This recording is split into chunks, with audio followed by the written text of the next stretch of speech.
आज की हमारी वर्कशीट 65, तिथि 15/12/2020, विषय सामाजिक विज्ञान राजनीति से, और वही पुनरावृत्ति पर आधारित राजनीतिक दल का चैप्टर, जो 1 नंबर वाले प्रश्न है। प्रश्न 1, भारत में किस स्तर पर चुनाव सामान्यतः बिना राजनीतिक दलों के लड़े जाते हैं? फिर से सुनिए।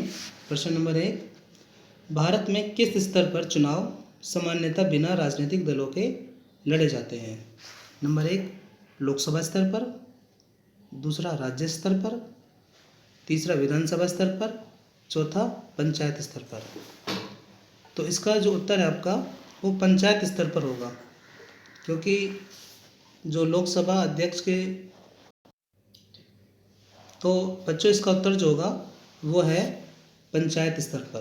पंचायत स्तर के जो चुनाव होते हैं वो राजनीतिक दलों के द्वारा नहीं लड़े जाते, वो इंडिपेंडेंट यानी कि स्वतंत्र रूप से लड़े जाते हैं। प्रश्न नंबर 2, रिक्त स्थानों की पूर्ति कीजिए। भारतीय जनता पार्टी का चुनाव चिन्ह क्या है? आप सभी जानते हैं भारतीय जनता पार्टी का चुनाव चिन्ह कमल का फूल है, खिलते हुए कमल का फूल। प्रश्न नंबर 3, रेखांकित शब्दों को सही करके वाक्य को पुनः लिखिए। जो वाक्य दिया हुआ है वो है साइकिल राष्ट्रवादी कांग्रेस पार्टी का चुनाव चिन्ह है। बिल्कुल गलत, बल्कि साइकिल समाजवादी पार्टी का चुनाव चिन्ह है, राष्ट्रवादी कांग्रेस पार्टी का चुनाव चिन्ह घड़ी है। प्रश्न नंबर 4, नीचे दिए गए प्रश्नों में 2 प्रकथन दिए गए हैं, एक संकल्पहीन से है और दूसरा कारण से। दोनों को पढ़िए और सही विकल्प का चयन कीजिए। संकल्पना, विकल्पहीनता लोकतंत्र के लिए खतरा है। बिल्कुल ठीक, अगर हमारे पास विकल्प नहीं होगा तो हम लोकतंत्र का स्वरूप नहीं गढ़ सकते, क्योंकि विकल्पहीनता का मतलब है एक दलीय शासन प्रणाली, तो वो हमारे लिए लोकतंत्र के लिए खतरा है। दूसरा का कारण, वंशवाद लोकतंत्र में विकल्पहीनता को बढ़ावा देता है। तो कारण है वंशवाद लोकतंत्र में विकल्पहीनता को बढ़ावा देता है।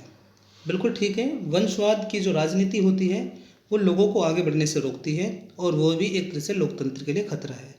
तो संकल्पना और कारण दोनों सही हैं, और जो कारण है वो संकल्पना की सही व्याख्या करता है। तो इसके लिए जो हमारा उत्तर है वो है ए। आप बच्चों इसको लिख सकते हैं कि संकल्पना कारण और दोनों सही हैं, और संकल्पना कारण संकल्पना की सही व्याख्या करता है। निम्नलिखित कार्टून की व्याख्या अपने शब्दों में कीजिए। बच्चों, ये जो आपको कार्टून दिखाया गया है इसमें वन पार्टी कंट्री, इसका अर्थ है कि एक दलीय शासन प्रणाली। एक दलीय शासन प्रणाली हमारी चाइना के अंदर है, और एक दलीय शासन प्रणाली के हिसाब से इसमें जो दिखाया गया है, आप इनकी जेबों को देखिए, जिसके अंदर हाउस, प्रेसिडेंट, सीनेट, मैं आपको इसमें जूम करके दिखाता हूँ। देखिए, हाउस ये पॉकेट के अंदर है, प्रेसिडेंट ये भी पॉकेट के अंदर है, सीनेट वहाँ की संसद भी पॉकेट के अंदर है, और कोर्ट वो भी उसकी पॉकेट के अंदर है, और सबको जो फोकस कर रहा है वो मीडिया कर रहा है, फॉक्स एंड फ्रेंड्स। तो इसका मतलब है एक दलीय शासन प्रणाली के अंदर जो शासक दल होता है उस पर उसका सभी जो वर्ग होते हैं, जब भी जितने भी जो हाउस, सीनेट, प्रेसिडेंट या कोर्ट होते हैं, सबका उसका वर्चस्व होता है, और सभी को वो अपने तरीके से हैंडल करता है, और वही सर्वोपरि होता है, और वो जो भी अध्यादेश, जो भी कानून बनाता है उसकी सहमति से सारे कानून बनते हैं। तो ये एक शासन प्रणाली के बारे में बताया गया, वन पार्टी कंट्री। अगला प्रश्न है, शासक दल से आप क्या समझते हैं? शासक दल का अर्थ है जिस दल की सरकार होती है और जो दल शासन करता है उसे हम शासक दल कहते हैं। तो शासक दल से आप क्या समझते हैं? जिस दल की सरकार होती है और जो दल राजनीति के रूप में सक्रिय रूप से शासक यानी कि शासन करता है, जिसको बहुमत मिलता है और बहुमत के रूप से शासन किया जाता है, उसे हम शासक दल कहते हैं। प्रश्न नंबर 7, कौन सी दलीय व्यवस्था को लोकतंत्र के लिए अच्छा माना जाता है। तो अगर हम लोकतंत्र के बारे में बात करें तो हमारे 3 तरह से दलीय व्यवस्था होती है, एक दलीय, द्विदलीय और बहुदलीय। तो लोकतंत्र के लिए जो सबसे अच्छी जो व्यवस्था होती है वो बहुदलीय शासन प्रणाली होती है, क्योंकि इसके अंदर लोगों के पास विकल्प होते हैं कि वो अपनी जो शासक है, अपने जो प्रतिनिधि हैं उनको चुन सके वो उनको।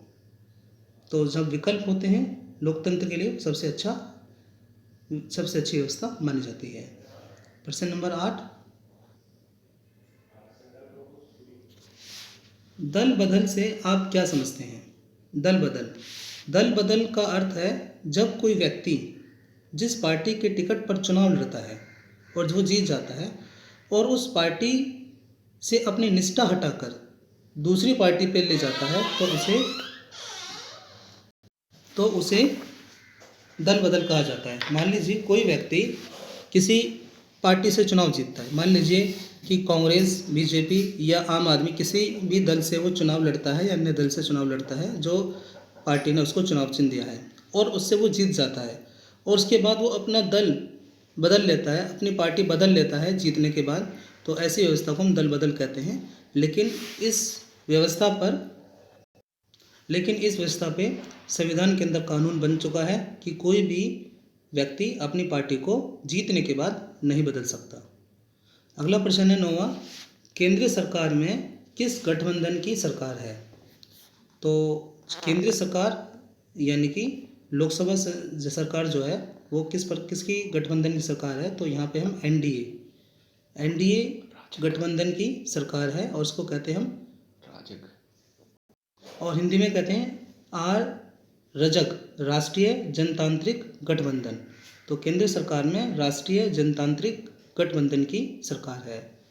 प्रश्न नंबर 10, वर्तमान में दिल्ली में किस शासक दल की सरकार है? तो आप सभी जानते हैं कि दिल्ली में जो चुनाव हुए थे उसके अंदर आम आदमी पार्टी पूर्ण बहुमत से आई थी, तो आम आदमी जो दल है, पार्टी है, उसकी सरकार है। तो बच्चों, ये जो हमारा वीडियो था 10 क्वेश्चनों का, इसके मैंने सभी प्रश्नों को आपको विस्तार से समझा दिया है। 1-1 नंबर वाले हैं, सभी बच्चे इसका अभ्यास करेंगे और सभी बच्चे अपने परिवार का ध्यान रखेंगे। बाहर जब जाएं तो मास्क का प्रयोग करें, साबुन से हाथ धोने की आदत को व्यवहार में लेकर आएँ। साबुन से हाथ धोना है, कोरोना को हराना है। Thank you.